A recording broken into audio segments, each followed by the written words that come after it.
Kaixo, ongi etorriak saio berri batera, gaur ekainak 6 ostirala bi elkarrizketa berri izango ditugu. Alde batetik, Peio Astizekin konektatuko gara. 26.000 zuhaitz landatu dituzte Lesakako Madarizar eta Eskolamendi inguruetan, eta honen inguruan hitz egingo dugu berarekin. Eta beste alde batetik, Fernando Barrena eurodiputatua izango dugu hemen.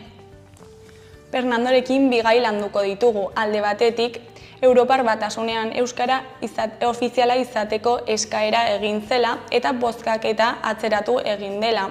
Eta beste alde batetik, Nafarroako gobernuak torturaren 21 biktima berri aitortu dituela iragarri dute gaur, eta Fernando haietako bat da. Beraz, bigai hauen inguruan hitz egingo dugu berarekin. Baina, bi elkarrizketa hauekin hasi baino lehen goazen gure betiko edukia ikustera.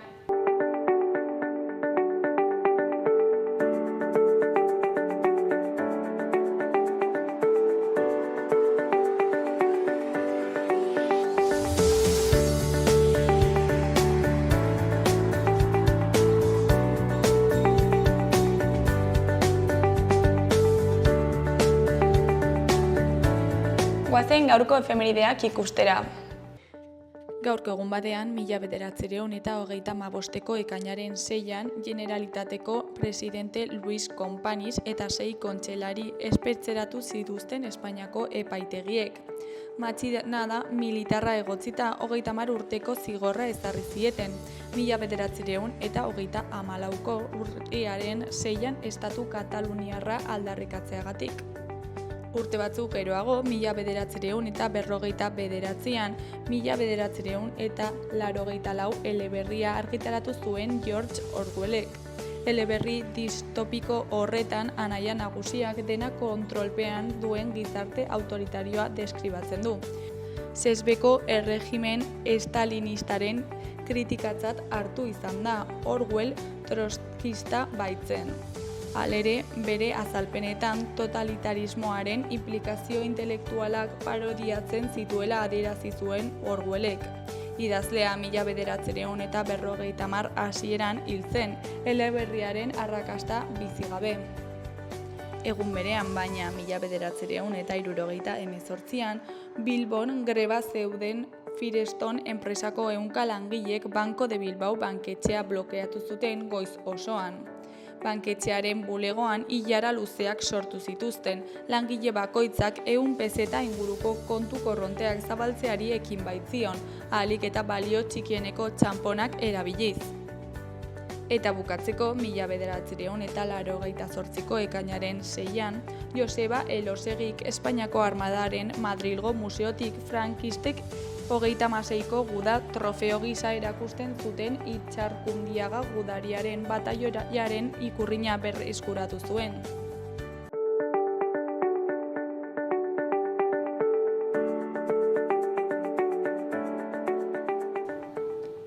Ikus dezagun gaurko egunkarien azalek zer dioten. Diario de Noticiasen titular nagusian, Foru Parlamentuak babesten du euskara hizkuntza ofiziala izatea Europar Batasunean. Geroa bairen mozioa PSNek, Bilduk eta Kontigo Zurekin alderdiak babestu dute. UPN ofizialtasunaren aldekoa da, baina abstenitu eginda Sánchezen txantaia ikusten duelako. Ayuso presidenteen konferentziatik joango da euskaraz eta katalanez hitz egiten bada. Grisa koloreko argazki handian, atzo egindako Iria Foroko saioan parte hartu zutenak agertzen dira. Honen titularrean, Nafarroak estartupen 83 atxiki ditu. Iria Foroak ekintzailetza eta zeinen aldetik jasotzen duen bultzada aztertu ditu. Argazki txikian, Mikel Irujo dugu Nafarroako gobernuko industria eta trantsizio ekologiko eta digitaleko kontseilaria dena. Honen hitzetan, ekintzaileek uste osoa dute gizartea hobetzeko duten gaitasunean. Hori koloreko berrietan, alde batetik bilabesa doan 15 urtetik beherakoentzat. Beste alde batetik, Morenok Katarren eskaintza ukaezina onartu du. Jarraian, Txipreko talde bat Unai Garziaren aukeren artean. Eskuineko berrietan, alde batetik Iruñeko espetxeko gabeziak eta urraketak aipatu ditu salaketak. Bestetik, udalak erorien monumentuaren blindatzea kendu du erreformari ekiteko. Jarraian gobernuak itxiera atzeratzeko konpromisoa berretsi dio BSH-ko batzordeari. Gainera, 76 urteko txirrindulari bat hilda basoko pista batean, Arizkunen. Azkenik, Amaiak 3 sari lortu ditu akademiaren sarietan. Diario de Navarra egunkarian, honen titular nagusian, Nafarroan desagertutako 3 pertsonatik batek astebete baino gehiago irauten du. Adingabeen iesak azken urteko 114 kasuetatik 73 izan ziren. Argazki nagusian, Ainhoa Ekai Altxun artxiboko teknikaria dokumentu bat ezabatzeko gomaz lehorrean garbitzen du. Honen titularrean, Nafarroak bere historia berrezarri du. Eskuineko berrietan, alde batetik, Europako Banku Zentralak berriro jaitsi du diruaren prezioa 200 geratuz. Beste alde batetik, nerabeen 60%ik gauez eramaten du mugikorra logelara. Goiko berrietan, batetik Bilabesan doan izango da 14 urte bete arte. Bestetik, Amaia Garaile Musikaren Akademian. Bukatzeko, Listi osasunara iristear. Gararen titular nagusian, Gasteizko Legebiltzarrak PPren eraso arrazista geldiarazi du. EAJak, EH Bilduk, PSEek eta Sumarrek gehiengo handia lortu zuten atzo Gasteizko Legebiltzarrean, PPren eraso xenofoboa geldiarazteko. Izan ere, datu faltsu eta partzialekin migrazioa diru sarrerak bermatzeko errentaren iruzurrarekin lotzen saiatu zen. Argazki nagusiaren titularrean, Netanyahuk aitortu du ISIS lortutako banda bat armatzen duela. Armadak Gazan mota gutxieneko azpiegitura zibilak sistematikoki bombardatzen jarraitzen duen bitartean, atzo 4 kazetari hil zituen ospitale baten aurkako erasoan, zaurituen egoeraren berri ematen ari zirela, Benjamin Netanyahu Israelgo lehen ministroak tazituki onartu zuen Palestinako komunikabideek Estatu Islamikoa lotzen duen talde kriminal bati emandako babesa eta armak, lurraldean sartzen den laguntza humanitario eskasa lapurtzen eta laguntzen dihardutenak. Beheko aldeko berrietan, alde batetik, Monbar hoteleko atentatua lagunduko du PSE buru duen Gogorak. Beste alde batetik, Iruñeko espetxean tratu txarrak eteteko eskatu dute. Ezkerreko aldean, Urritikoetxearen analisia dugu. Trumpen eta Masken arteko idilioa amaitu da. Berri egunkariaren titular nagusian, hau irakur dezakegu. Galen biktimei barkamena eskatu die Gogora Institutuko zuzendariak. Alberto Alonsoren arabera, 40 urteren buruan isiltasuna ezin da justifikatu ez instituzioen aldetik ez da gizartearen aldetik ere. Galen biktimak oroitzeko erakusketa bat egingo du Gogorak, Monbarko atentatuaren 40. urteurrenarengatik. Argazki nagusian, LAB sindikatuko kideak atzo Bilbon. Honen titularrean, lanetik etxera itzuli nahi dugu. Eusko Jaurlaritzaren Bilboko egoitza blokeatu du LAB sindikatuak, lanean izan diren heriotzak salatzeko. Goiko aldean, Ladis Arrosagarai, Baltsan elkarteko kidea dugu. Honen arabera, Ziriburuko disko eta liburu azokak nazionala izateko xedea du. Beheko lerroburu nagusian, niretzat adineko pertsona bat zen, inoiz ez nuen pentsatuko abusatzaile bat zenik. Bilboko argazkilari baten sexu abusuak salatu ditu beste gazte batek. Bigarren lekukotza da eta 25 urteko aldea dago bi kasuen artean. Beheko gainoentzegoetan, batetik Europako Banku Zentralak 200 apaldu ditu interestasak. Bestetik heterosexualek eta zuriek errazago salatu ahalko dute bazterkeria Ameriketako estatu batuetan. Bukatzeko urtero beste 100.000 hiztun lortu nahi dituzte katalanarentzat. Euskal Herria irratiari dagokionez, honen titular nagusian, torturaren beste 21 biktima aitortu ditu Nafarroako gobernuak. 21 kasuak frankismoaren ondorengo tortura kasuak dira, demokrazia garaiko hamarkada ezberdinetan gertatutakoak. Aitortza hauek beraz tortura ahalbidetu eta erabiltzeko prestaturetako egitura oso baten existentzia egiaztatzen dute, adierazi du Egiazor eta Nafarroako torturatuen sareak ekimenek. Eskuineko aldean, goikoan, Sara Fantobaren arabera, gurasoak akatsak dituzten pertsonak bezala ikusten hasten garen une hori islatzen du filmak. Malagako zinemaldian eta Bartzelonako da jaialdian kritika onak jaso ondoren Iruñean ikusi ahal izanen da lehenengoz Jone batzuetan Fantobaren opera prima. IPESKek antolatutako zinemaren eta emakumeaen 39. nazioarteko erakustaldian izanen da, ostiralean arratsaldeko 7:00 Golen Baiona aretoan. Beheko berrian, Urko Oskozen hitzetan, elkartasun jaialdi erraldoia eta sorpresaz beterikoa izango da. Gora musikak 100 dantzari, Pamplonesa musika banda eta 54 erraldoi bilduko ditu igande arratsaldean Nafarroa arenan.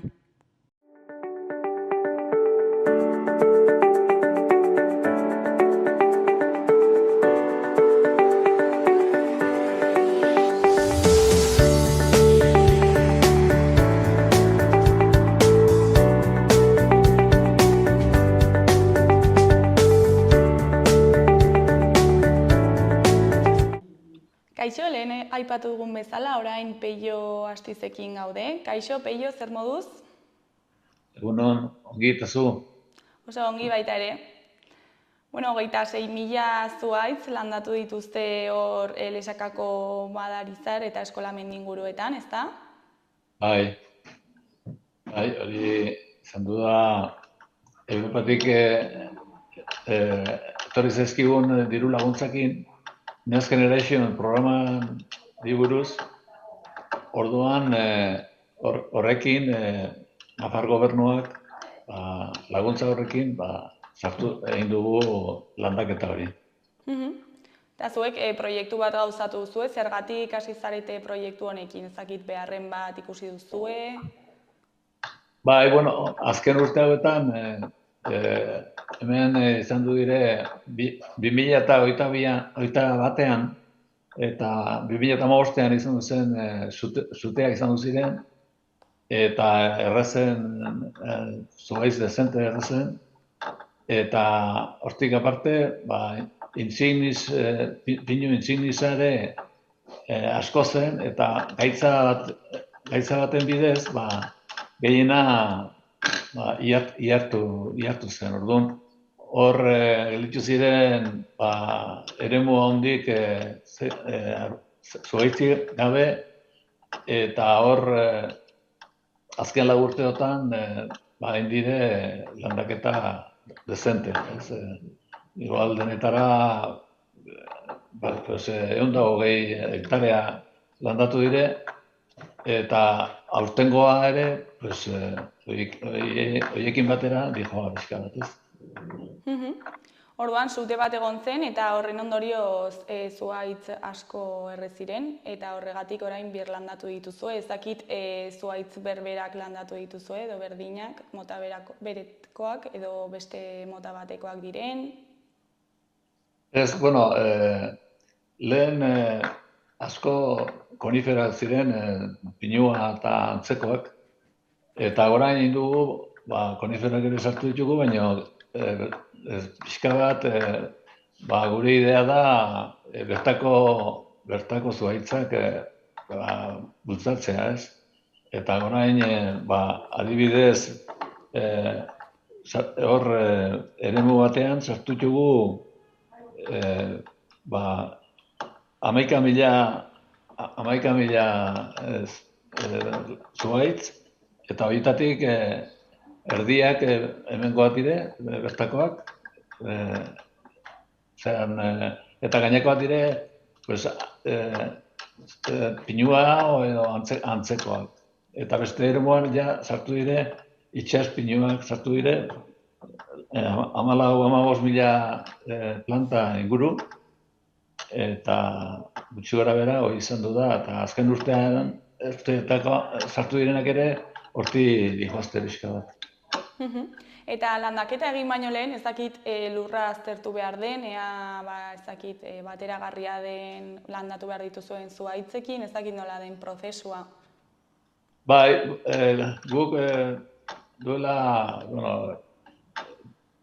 1997tik hasita bada plan bat esakan mendiak kudeatzeko enpresa batek ematen du hori. Orduan, hor badaude teknikoak eta tekniko horiek pixka bat aholkatzen digute eremu bakoitzean, segun ze lurra den eta ze leku den, planta bat edo beste sartzeko aholkoa ematen digute. Orduan, gu beti, esan dizuten bezala, azkeneko urtetan, bertako zuhaitzak sartzen ahalegindu gara, baina, horien bidez, egin dugu, arbol bat sartu, beste sartu. Eta zonaldeko zuhaitzak zeintzuk dira adibidez? Hemen bertako aritza, bagoa eta gaztaina. Horiek dire betiko, nahiz gaztainak izan duzun gaitza bat eta asko gutxitu zen, baina berriz ere, hemengo zuhaitzak adire gehiago ere, baina hola gehiengoa dagoena da horietatik. Eta landaketa prozesua nola izan da? Ezakit zatika egin duzuen, zuhaitz mota bat alde batean jarri duzuen eta bestea bestean, tartekatu dituzuen edo epeka egin duzuen, nola moldatu zarete? Bai, hor eremu batean, bi eremu ditugu, zaten bezala, eta eremu batean sartu ditugu bost zuhaitz klase, ez? Bertako aritzak, gereziak, lizarrak, alertzeak, atlasko zedroa eta atlasko zedroa. Horiek izan du dire, eremu batean sartu ditugunak. Eta beste eremuan ja izan du da itxaspinua. Itxaspinua hori sartu dugu lurra hortarako berezia den leku batean, eta lehenagotik egon diren zuhaitz klase bera egon den lekuan sartu ditugu. Eta landaketa honek ezakit eragina izango duen ingurumenean, bertako ingurumenean? Bai, dudarik gabe, lehenago dizuten bezala, eremu handik elitu ziren, pixka bat ustuta, eta hor sastraka eta sasia eta jaio da, eta egiten dena da, dena garbitu, eta gero landatu, ez? Itxitura egiten zaio, eta gero landatu. Eta lehen aipatu zu proiektu hau aurrera atera dela finantzaketa baten ondorioz, ze finantzaketa da hau eta nola izan da eskatzearen prozesua? Hau proiektu bat bidaltzen da Nafar gobernura, eta Nafar gobernuak erabakitzen du, onartzen du proiektu hori, edo ez, orduan, kaso honetan, egunetik unea pagatu du gobernuak, bakarrik obraren zuzendaritza ordaindu du udalak. Eta proiektu hau noiz bukatuko duzue? Ze puntutan gaude orain eta noiz bukatuko da? Proiektu, hau joaten da urtero batzuk, eremu batzuk, landatzen dire. Lehenago esan kostua, aurtengo landaketa honen kostua izan du da 106.000 euro inguru, eta datorren urteetarako gure perspektiba pixka bat ezkorra dire, zeren Next Generationen diru laguntzak bukatu direla komentatzen dute eta ikusiko dugu, baina ez dugu etxaropen handirik datorren urteako martxa berean jarraitzeko. Eta diru laguntza bukatzen bada, ez duzu bilatuko beste modu bat finantziatzeko? Bai, azken urte hauetan sartu dire enpresak eta Rural Kutxaren bidez joan den urtean sartu zen eremu bat. Orduan, jarraituko dugu horretan. Eta bestaldetik, datorren urteako Nafar Gobernutik badugu proiektu bat, eskatu digute eremu bat, 3 hektareako eremu bat, probak egiteko landareekin. Esperimentatu nahi dute, dena aldatzen dijo azken urte hauetan, kanbio klimatikoekin eta kanbio klimatikoak zeakin eguraldiakin eta zuhaitzen etorrerakin badu eragina, ez? Orduan, egin behar dute esperimentazio bat, sortu behar zuhaitz ezberdinak, klase ezberdinak, eta hori dugu perspektiban. Baina, ikusiko dugu gehiago azaltzen diren, proiektu gehiago azaltzen diren, eta gure idea da, aldiketa gehiena egitea. Eta ez dakit, zonalde horretan maiztasun handiarekin sortzen diren suteak, hala bada, ez dakit planen bat jarriko duzuen martxan, berriro horrelako sute bat ez gertatzeko? Bai, hortan ari gara. Egin dugu plan bat, PAMIF deitzen dena, eta hor sartzen dire garbiketak eta gaina batez ere mendi gainetan eta kortafuegosak egiteko eta gero garbiketak egiteko. Orduan, hori hortan ari gara. Momentu honetan hortan ari gara. Bueno, Peio, bukatzeko, ez dakit zerbait gehiago komentatu nahi duzun, jendeari zerbait esan? Jendeari mendira joteko eta mendia oso sanoa dela.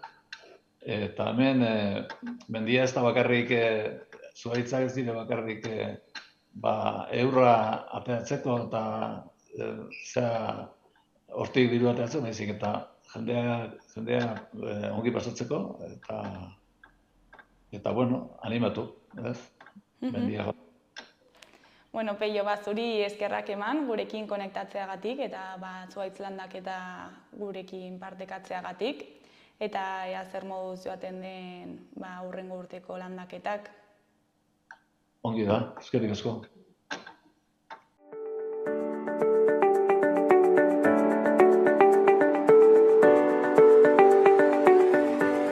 Gaurko eta asteburuko eguraldiaren iragarpena ikusiko dugu orain. Gaur, ostirala, goizean ipar isurialdean hodei batzuk izango ditugu, eta arratsaldean gutxituz joango dira. Bestalde, arratsaldean barnealdean hodei batzuk garatuko dira, eta hegoaldean trumoi ekaitzaren bat izan daiteke. Goizetik aurrera iparraldeko haizea ibiliko da, eta arratsaldean indartu egingo da. Temperatura maksimoak apur bat jaitsiko dira ipar partean, eta hegoaldean antzekoak izango dira. Ebro ibarrean pitxin bat igo daitezke. Larun batean giroa goibelago eta freskoagoa izango da. Hodeiak nagusituko dira zeruan eta ugariagoak izango dira iparraldean hegoaldean baino. Baliteke euri txikia egitea. Orduak igaro ahala hodeiak gutxituz joango dira. Hegoaldean eguzkitsu egongo da, batez ere eguerditik aurrera, eta ipar partean tarte hodeitsu batzuekin jarraituko dugu. Goizean, haizea ipar-mendebaldetik finkatuz joango da eta arratsaldean indarra hartuko du. Temperatura minimoetan ez da aldaketa handirik espero, baina maksimoak nabarmen jaitsiko dira. Igandean, iparraldean tarteka hodeitsu egongo da berriro, bereziki egunaren erdialdeko orduetan. Berriz ere puntualki zirimiria egin dezake. Beste une batzuetan ostarteak gailenduko dira, batez ere arratsaldetik aurrera. Hegoaldean hodei batzuk ager daitezkeen arren giroa eguzkitsua izango da. Barnealdean haize suabea ibiliko da goizean eta iparraldekoa arratsaldean. Kostaldean, berriz, ia egun osoan iparraldeko haizea ibiliko da. Gaueko temperatura pixka bat jaitsiko da. Maximoak bare bat gradu igoko dira barnealdean eta berdintsuak izango dira kostaldean.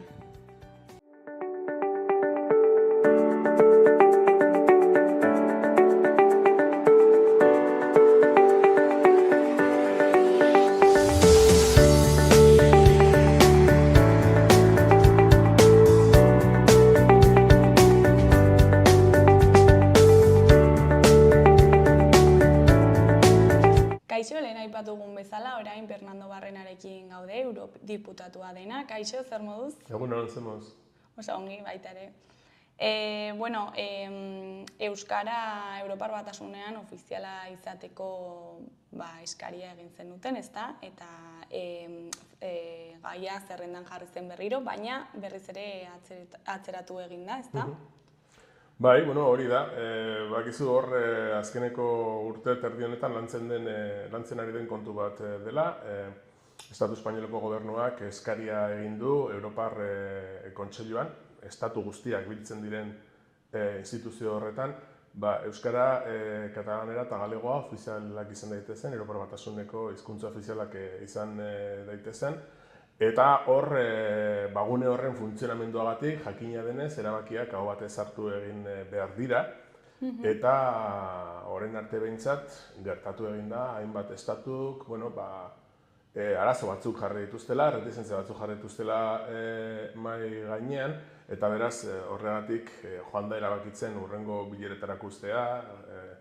Baina, nik uste dut, pixkanaka nahiko nabarmen gertatzen ari da, hasiera batean behintzat mahaigaineratu ziren kezka tekniko-ekonomikoak dagoeneko konponduta daudela, salbatuta daudela, eta beraz gaudela arazo politiko baten aurrea berriro ere, ez? Momentu honetan nik esango nuke argi eta garbi, estaturen batek oztoporen bat jartzen baldin badu, nahiz eta arrazoi tekniko ez mozorratu, azkenean presio politikoen ondorioz ari dela. Eta ikusi dugu azken aldi honetan, Alderdi Popularra hortan gogor ari da, bere eremu politikoko hainbat gobernu europar implikatu nahian neurri horren edo erabaki horren kontrako tasunean. Eta momentu honetan batzuk eta joku hortan sartu egin dira, ikusiko dugu epe laburrean jarrera hori mantentzen duten, ala ez jarrera horiek mantentzea ez da oso ohikoa izaten Europar Kontseiluan. Eta zeintzuk dira haien arrazoiak? Hasi ziren esaten lehenengo oso garestia izango zela. Hizkuntza berri bat sartzeak, suposatzen du, itzulpengintza lanean, diru asko gastatu behar izatea, interpretaritzak ere bai, eta hori egia da, diru asko suposatzen du. Baina estatu berri bat, Europar instituzioetan, Europar Batasunean sartzen den bakoitzean, normalean behintzat hizkuntza bat darama, eta horrek ere suposatzen du diru bat gastatzea. Horri erreparatuko bagenio, ze moztuko genituzke hainbat estaturekin, 10-12 estaturekin irekita dauden Europar Batasunean sartze prozesu guztiak dirua suposatzen dutelako. Ez da argudio bat, ez da bat ere sendoa argudio hori, ez?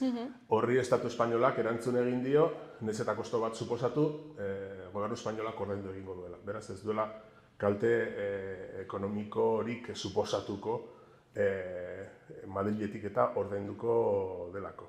Gero, esan egin dute ere bai, horrek, erabaki horrek, iruzkuntzak ofizial bezala konsideratzeak, ateak irekiko lizkiokela Europako beste gutxiengo linguistiko batzuei eta beraz hainbat estatutan arazoak sortu daitezke, eskaera horiek biderkatu daitezkelako. Zentzu horretan azpimarratu egin behar da, euskara, katalanera eta galegoa daukaten posizio juridikoa esan genezake, horri begira oso sendoa dela eta bakarra dela. Zergatik? Euskara, katalanera eta galegoa daudelako jasota Espainiar Estatuko Konstituzioan, beraz agertzen dira hizkuntza ofizial edo koofizial bezala, bakoitza bere kasuan, baina Konstituzio Espainolean jasotzen dira gainera, incluso Estatu Espainola Europar Batasunean sartu aurretikoa delako konstituzio hori, orduan lehenagokoa da, eta gero, esan bezala, Europar Batasunean ez dago beste inongo hizkuntzarik, momentu honetan baldintza hori jasotzen duenik. Ofiziala denik bere eremuan ez dago beste hizkuntzarik.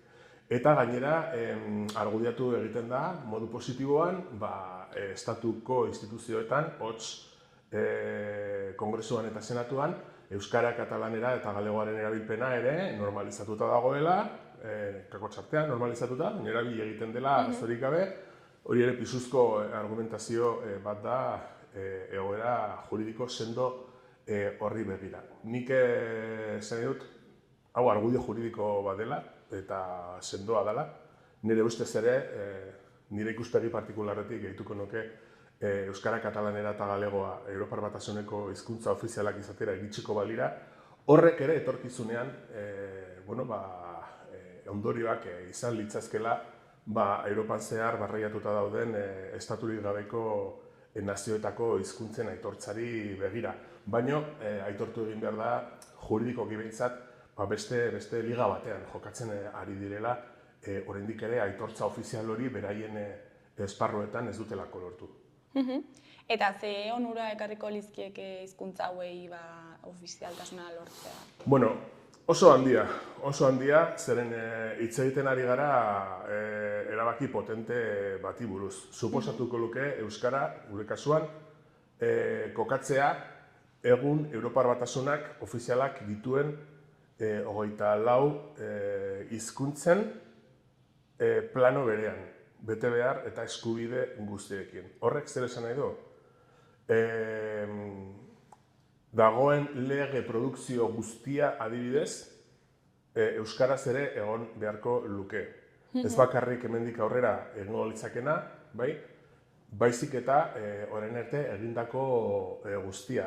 Azerbo komunitario deitzen den hori guztia euskaratu egin beharko litzateke, eta egon beharko luke euskarazko bertsio bat erabaki eta bai direktiba, erreglamendu, erabaki, araudi, horren guztiaren euskarazko bertsioa momentu honetan ez dago. Orain ez dago deus. Gauza batzuk bai, igual hizkuntzaren euskararen jatorrizko lekuan, beraz hemen Euskal Herrian instituzioren batek hartu dulako ardura bere interesekoa zelako hori itzultzeko eta hori. Badago bertsio bat, baina ez da bertsio ofizial homologatua, ulertzen. Dago bertsio bat, baina ez ofiziala dena. Eta hau, tontakeria bat eman badezake ere, garrantzi handikoa da, adibidez, epaiketak euskaraz egin ahal izateko. Zeren momentu honetan, ez dira egiten, ez bakarrik ez dagoelako profesional nahikorik epaiketak euskaraz egin ahal izateko, baizik eta erabakiak hartzen diren oinarri juridikoak, testuak, ez daudelako euskaraz, ez? Orduan oso zaila da manejatzea, zeren arabera hartzen den erabaki bat epaiketa batean, euskaraz testuak originalak erderaz daudenean. Eta momentu honetan, azerbo komunitario hortan oinarrituta erabaki asko eta asko hartu egiten da justizia administrazioko kontuetan, ez? Beraz, horrek eragin handia izango luke. Eta gero, adibidez, ze adibide gehiago, pentsatuko dut, baina adibide beste bat izan daiteke, euskara ofizial izango balitz Europar Batasunean, posible izango litzaioke Nafarroko gobernuari edo Berriozarko udaletxeari edo Iruñeko udalari harreman zuzena edukitzea instituzio europarrekin euskaraz. Euskaraz ara eta euskaraz bueltan jaso egin beharko luke ere bai instituzioek eta edozein pertsonak ere bai, eskubide izango luke harreman hori euskara hutsean mantentzeko.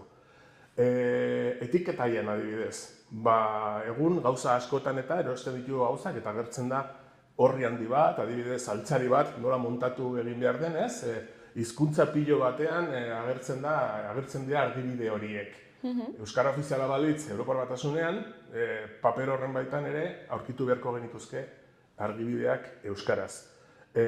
Botiken preskripzio edo... botiken kutsen barruan aurkitzen ditugu papertxo horietan, ez? euskarak ere toki bat beharko luke, euskara hizkuntza ofiziala izango litzateke lako Europa osoan. Eta horrelako adibide asko eta asko eta asko. Azkena, adibidez, atzo bertan egin nuen gauza batean konturatu nintzen. Orain oso eguneroko kontua da adimen artifizialean oinarritutako sistemen inguruan gertatzen ari den guztia, ematen ari den aldaketa eta hori ez. Hor ere, hizkuntza gutxiagotuek asko jokatzen dute, orain arte gerta daitekelako, behintzat, adimen artifizialeko sistema horiek bakarrik garatzea hizkuntza nagusietan. Eta teknologia horiek nagusi, etorkizun laburrean nagusi izango direnean, muga hori jartzea hizkuntza txikientzat arazo handia suposatuko luke. Eta hori zergatik gertatzen da? Adimen artifizialeko sistemak oinarritu egiten direlako Europa mailako database batean, non badagoen araudi bat, eta araudi horrek esaten du horren lanketarako kontutan hartuko direla Europar Batasuneko hizkuntza ofizialak.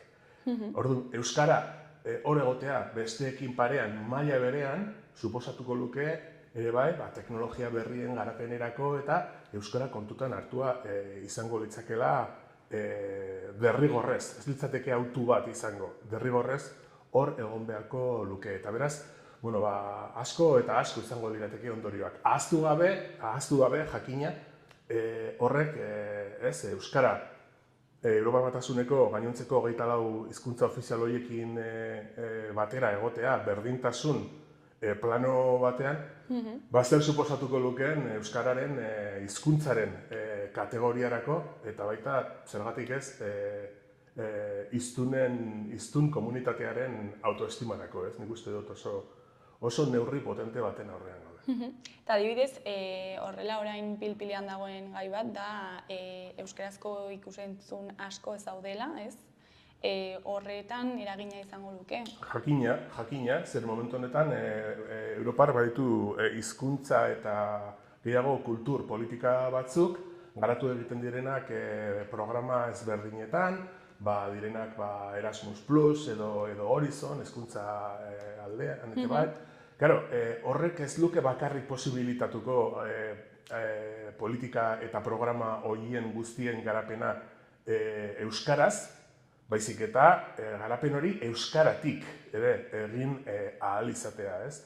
Euskal edukiekin, euskal ikuspegi batetik eta euskal komunitateari begira, ez? Eta beraz, zentzu horretan, euskara hor kolokatzea garrantzia handikoa da. Eta noiztik zaudete borroka honetan? Hau aspaldikoa da. Nik gogoratzen dut pasaden legealdian eurodiputatu talde txiki bat hasi ginela harremanetan parlamentuko presidentziarekin. Hau eskakizun mugatuagoa zen, ez? Gu presidentziari bakarrik eskatzen genion euskaraz egin ahal izatea parlamentuko tribunatik, bai? Osoko bilkuretan. Ez genuen eskatzen, bagenekien euskara batasuneko hizkuntza ofiziala izan ezean, ez zeukala oinarri sendorik egin ahal egiteak eskakizun hori, ez? Orduan eskatu genion presidenteari hori euskaraz egin ahal izatea tribunatik. Eta orduan presidentak sortu zuen talde bat hori aztertzen ari dena eta teorian gutxi barru erabaki bat hartu beharko lukeena, ez? Baina, hau gerta daiteke aurten edo datorren urtearen hasieran edo lako zerbait, ez dakigu zer gertatuko den, oraindik ez da segurua, ez? Iritzi desberdinak gaudelako, ulertuko duzunez. Baina, guk bide hori hasi genuen parlamentutik, ez? Azpimarratu behar dena da, momentu honetan eskutartean daukaguna, eta hau da, Europar Kontseiluak hartu beharreko erabakia, hori guztia gainditu egiten duela 1000 bider, ulertzen. Ez gaudelako hitz egiten euskaraz egin ahal izateaz leku jakin batean, hots Europako Parlamentuan, baizik eta euskara, katalanera eta galegoa, ingelesa, frantsesa, alemaniera, suediera, 24 hizkuntza ofizialen pareko egitea, ez? Eta horrek, suposatzen du askoz maila goreneko erabaki bat inongo dudarik gabe. Honekin ja badaramatzagu 2 urte eta erdi, olako zerbait. Jakin badakigu Espainiako gobernuak egin dituela gestio diplomatiko batzuk hainbat estatuekin esplikatzeko zer ari ziren eskatzen eta oinarri sendo politiko horiek guztiak eta beraiek hartzen zuten konpromisoa teknikoa eta ekonomikoa erabakiak garatu ahal izateko. Badakigu lan hori egin izan dutela, baino egia da ere bai gertatzen ari dela orain gauza bat eta da Alderdi Popular Espainolak azken aldi honetan, Estatu Espainolean daraman gobernuaren kontrako dinamika ero hortan, Bruselan ere gai guztiak kokatzen dituela politika domestiko espainolaren klabeetan.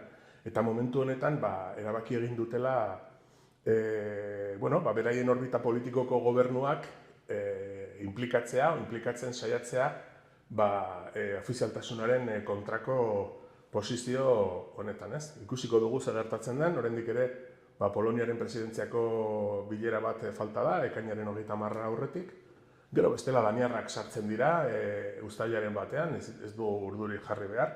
Baina nik konbentzituta nago, honetan ez bada, hurrengoan izango dela azken finean Europar Kontseiluaren dinamika propioagatik ez da sostenigarria denboran estatu batek beste baten kontra egitea hirugarren batek egiten dion presioagatik ulertzen. Zeren hor estatu guztiek behar dute giro on bat euren eskakizun propioak aurrera atera ahal izateko. Lehen aipatu dizudan erabakiak aho batez hartu behar direneko arau horrengatik, ez? Beraz, joango gara ikusten, baina ni baikorra naiz. Eta horregatik atzeratu egin da, hau batez ezin izango litzateke. Bai, estatu batzuk hasi ziren berri ere mahaigaineratzen hainbat arazo. Dirua zela, edo eskariaren posizio juridikoa ez zutela oso garbi ikusten, baina, hori egin zuten, hain zuzen, PPek eskatu egin zielako. Zeren batzuk eta lehenengo aldiz egin dute, azkeneko 2 aste hauetan. Horren arte inoiz ez zuten ezer esana honi buruz, eta hain zuzen horren ondorioz izan du da. Gainera oso prezeski markatua izan da, ez? Arazo teknikoak argudiatu dituzten estatuak direla Alderdi Popularraren orbita politikokoak. Eta gaur, atera da berri bat, foru parlamentuak babesten duela Euskararen ofizialtasuna, Europar Batasunan, ezakit hau zer suposatzen duen. Hau oso berri hona da ere bai, nire ustez. Suposatzen du, importanteena nire ustez da, hain zuzen, parlamentuko gehiengo horrek Euskarari ematen dion babesa, babes politiko eta soziala erabaki horren bidez, eta ni izugarri postu egiten nago, ez? Parlamentoa kokatua egotea posizio horietan. Bigarrenik bakarrik esatea, askoz gauza gehiago esan liteke, baina nire ustez segituan esan behar duguna da nahiko genukela ez aldeko posizio hori islatzea eguneroko kudeaketa politiko-ekonomikoan eta Euskarak behar duen sustapen eta babesa ikustea baita ere gobernuaren inbertsioan Euskararen babesari begira eta nik uste dut hori importantea dela bai. Pasatzea pixka bat hitzetatik ekintzera. Txalo handia, nire ustez merezi egiten du erabaki horrek, baina benga, zehatu gaitezen hori guztia praktikara eramaten, nik uste dut momentua dela, eta Euskararen alde egiteak ez diola kalterik, ez inori, ez zerri, suposatzen ez Nafarroan, ez Europar Batasunean ere. Eta zuen aldetik, zeintzuk dira hurrengo pausoak Euskararen ofizialtasunari dagokionez? Europan diozu? Bai. Dauzkago bi frente horiek irekita. Europar Parlamentuan jarraituko dugu presio egiten eta kontua eskari hori kudeatzen presidentziarekin, kasurik okerrenean, kegotxartean, parlamentutik Euskaraz egin ahal izateko tribunatik. Baina, momentu honetan esaten ari zeguna da itxaroten daudela, Europar Kontseiluan ze erabaki hartzen den. Europar Kontseiluan aldeko erabaki bat hartu egiten bada, horrek bete egiten ditu Europar instituzioen bete behar eta espazio guztiak, ez eta berez ondorioz parlamentuak segituen hartu beharko lituzke neurriak erabaki hori implementatzeko, martxan jartzeko. Hortan jarraituko dugu. Baina bitartean oso gertutik jarraitzen dugu bai Europar Kontseilutik, zeren baita ere Madrileko gobernuarekin dauzkagun harremanetan zelan egiten ari den Estatu Espainola hori lortzeari begira.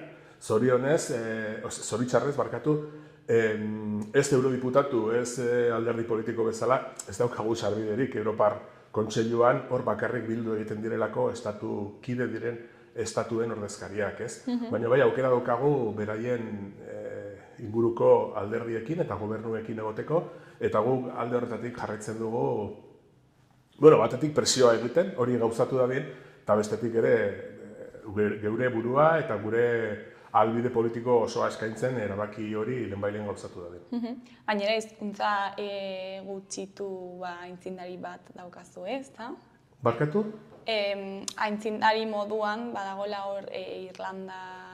Irlandera, bai. Bueno, hori adibide hona da, zeren eta Maltera ere bai, ez? Maltako hizkuntza, Maltak badauka elebitasun eskema bat, non ingelesa eta Maltera ofizialak diren berdintasunean Malta osoan, ez? Eta orduan, gertatzen da, ala ere, hiztun komunitate txikiak direla, eta orduan kostatu izan dela teknikoki aurkitzea bai irlanderaz edo malteraz ongi egiten duten pertsonak edo itzultzaile interpretariak asetzeko Europar instituzioek duten behar osoa, ez? Orduan momentu honetan, oraindik ere gertatzen da hainbat bileratan, parlamentuan edo hainbat testutan, esaten da bilera batean nahiko ohikoa izaten da sartzea eta esatea presidenteak. Gaur ezin dugu ziurtatu malterazko itzulpena egongo denik. Arrazoi horiengatik. Zer esan nahi dut horrekin? Espero dezagun Euskara Europar Batasuneko hizkuntza ofiziala izatea azkar, baina eman dezagun erabaki hori bihar hartuko balitz, konstituzioa izan behar dugu gero beharrezkoa izango litzakelako egokitzapen epe eder bat hori guztia praktikara eraman alizateko. Ez dela gauetik goizera gertatuko. Hor pazientzia pixka bat izan beharko dugu hori guztia gauzatu osotasunez gauzatu aurretik. Baina, lehenengo erabakia hartu dadila, horren atzean gaude, eta esan bezala nahi dugu eta espero dugu lehenbailen hartua izatea. Itxaropentzu, zabete. Nik uste dut baietz, posizioa oso sendoa da, gure hiru hizkuntza hauek daukaten posizioa. Esan dudan bezala, bai ekonomikoa, teknikoa, zein juridikoa. Eta aurrez aurre aurkitu duten kontrako oztopo bakarra da, momentu honetan, eskuin espainoletik zabaldu egin den kanpaina hori, erabaki hori ezinezko edo behintzat atzerarazteko, ez? Eta, hortan gaude, hori nola gainditu daiteken, eta espero dezagun alik eta laiztarren gertatzea bai. Eta gero gaur atera den beste berri bat, da foru gobernuak torturaren beste 21 biktima berri aitortu dituela, ez da? Eta zu horietako bat zara, nola hartu zu berria? Postasunez, 40 urte beranduago bada ere, hau kuriosoa da, baina datorren astean 40 urte beteko dira gertakizun horietatik. Baina nik uste dut lehenik eta behin eskertu egin behar dela Nafarroako gobernuaren bizikidetza zuzendaritzatik egiten ari den esfortzu hau guztia, torturaren errealitatea argitara ekartzeko, ni oso eskertuta nago eta esandako prozesuan uste dut, gaitzonak besterik ez dauzkat. Eta gero nik uste dut importantea dela hau, esan bezala, torturak herri honetan zer suposatu duen horri guztiari bizibilitatea emateko, ez? Zoritxarrez, torturaren erabilpena ez da izan dozena erdi bat polizia zoro erabili duten gauza bat eskuluzea zeukatelako eta zera horrela portatzea erabaki zutelako, ez da hori. Tortura modu sistematiko batez erabilia izan da, beste irizpide politikoekin batera praktikatua izan da, bi helbururekin, nolabait izua zabaltzeko, tresna kontrainsurgente bezala nolabait, beldurra zabaltzeko, eta gero bestetik atxilotuaren borondatearen kontrako adierazpenak eta informazioak eta olako gauzak lortzeko, eta hori ez da onargarria inongo kasutan, eta uste dut aitortza horiek ematea gauza importantea dela. Gizarte bezala errelato bat erekin nahi baldin badugu, errelato osoa izango litzateken bat, ez? Hortik aurrera, esango nuke, oraindik ere, adibidez, honek guztiak bere ondoriak izan beharko lituzkela, ez? 40 urte aipatu dizu lehen, baina badaude fenomeno gertuagoak, torturarenak, eta oraindik ere, hainbat jende espetxean mantentzen dutenak. Hemen Euskal Herrian jende asko espetxeratua izan da, sosten probatorio bakarra izanik, bere borondatearen kontra lortutako adierazpenak eta sinatu araziko deklarazioak, ez? Asko eta asko, espetxe zigor horiek pasatu behar izan zituzten eta bete izan zituzten eta zorionez etxean daude, baina oraindik ere jende asko gelditzen da espetxean, esan dizudan bezala, sosten probatorio bakarra dutenak torturapean egindako deklarazio horiek, eta beraz, ikuste dut, etorkizunari begira, behintzat, beste neurri batzuen artean, sententzia judizial horien berrikuspena ekarri beharko lukela. Eta uste duzu, adibidez Nafarroako gobernuak horretan presioa sartuko duela? Bueno, hori erabaki politiko bat da, eta erabaki hori ez dago hartuta, nik uste dut, norabide horretan begiratu egin beharko litzatekeela, ez? Azken aldi honetan, honen inguruko berri interesgarri eta itxaropentsuak izan du ditugu. Audientzia Nazionalak berak, orain dela 2 aste, aitortuz egin zuen lehenengo aldiz sententzia batean pertsona bat torturatua izan zela elektrodoekin eta oso modu bortitzean eta bar. Hori lehenengo aldiz gertatu egin da eta oso esanguratsua da. Eta nik uste dut, edonork bere buruari galdetzen diona da, pertsona bat torturatua izan dela, ondorioztatu egin bada, ze balio dauka pertsona horri sinatu arazitako guztia, esan arazitako guztia, argi baldin badago bere borondatearen kontrakoa izan zela, ez? Nik uste dut horre ireki daitekela beta handi bat, hainbat pertsonen egoera ezbidezkoa konpontzeari begira, edo behintzat amaiera emateari begira, eta hori ezin dugula biztatik kendu. Eta sistema bera ere kolokan jartzen da, ez?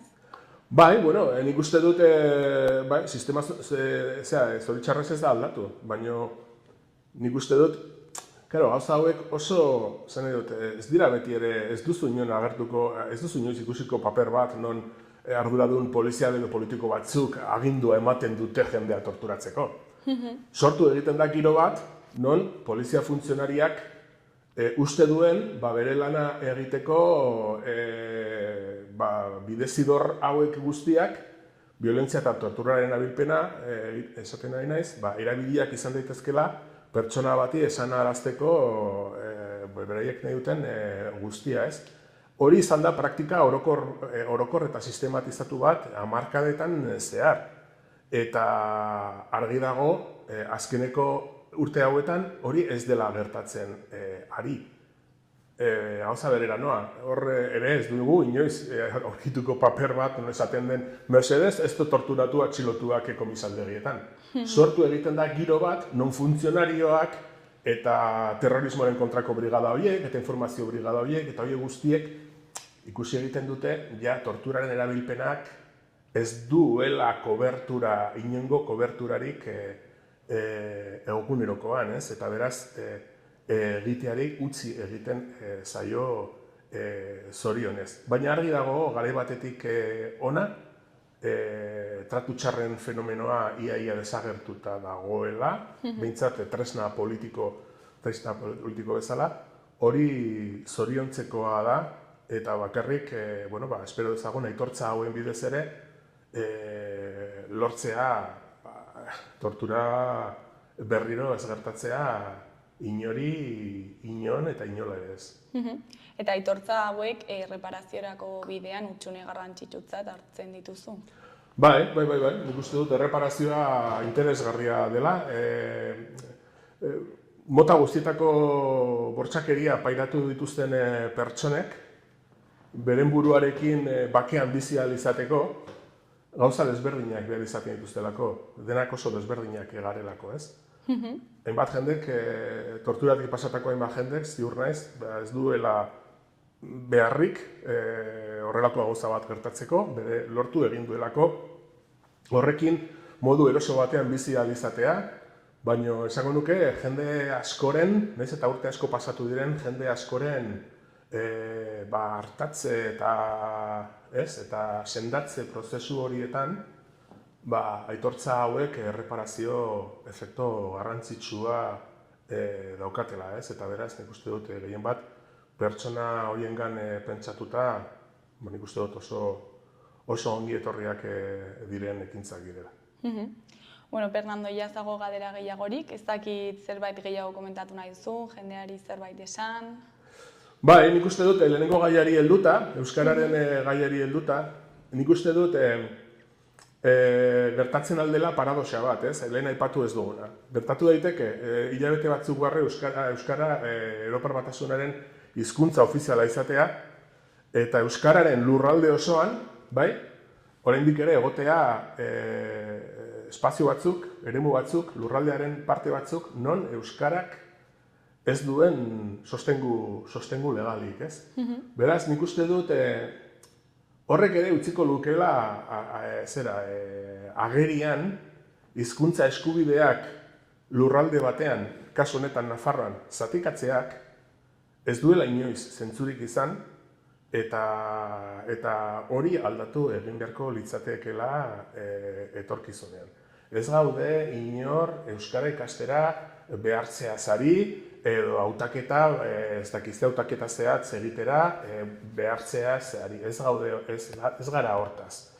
Hitzaiten ari gara komunitate oso batek, Nafarroan bizi garen guztiok eskubidea daukagula euskararen transmisoreak izateko, lehenengo jasotzeko eta transmisoreak izateko, hiztunak izan ala ez, euskaldunak, euskaradunak kasu honetan izan ala ez, eta hizkuntza badela nafar guztion, euskara momentu honetan, euskaraz ari naiz, badela nafar guztion ondare bat, eta errepikatzen dut, euskaraduna izan ala ez. Eta beraz, hortan oinarri hartu beharko luke etorkizuneko euskarari begirako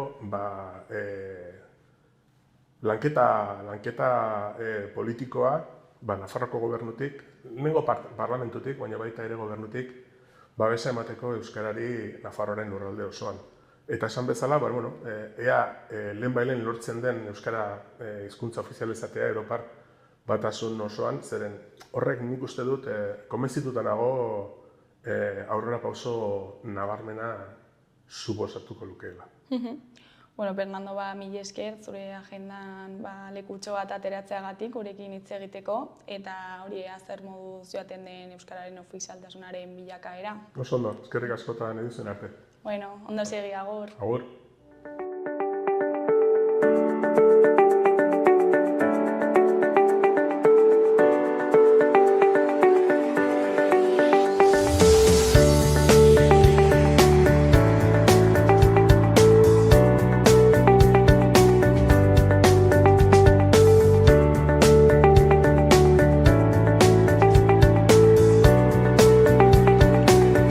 Gaurko programa astelehenean itzuliko gara eduki eta elkarrizketa berriekin. Asteburua pasa, agur!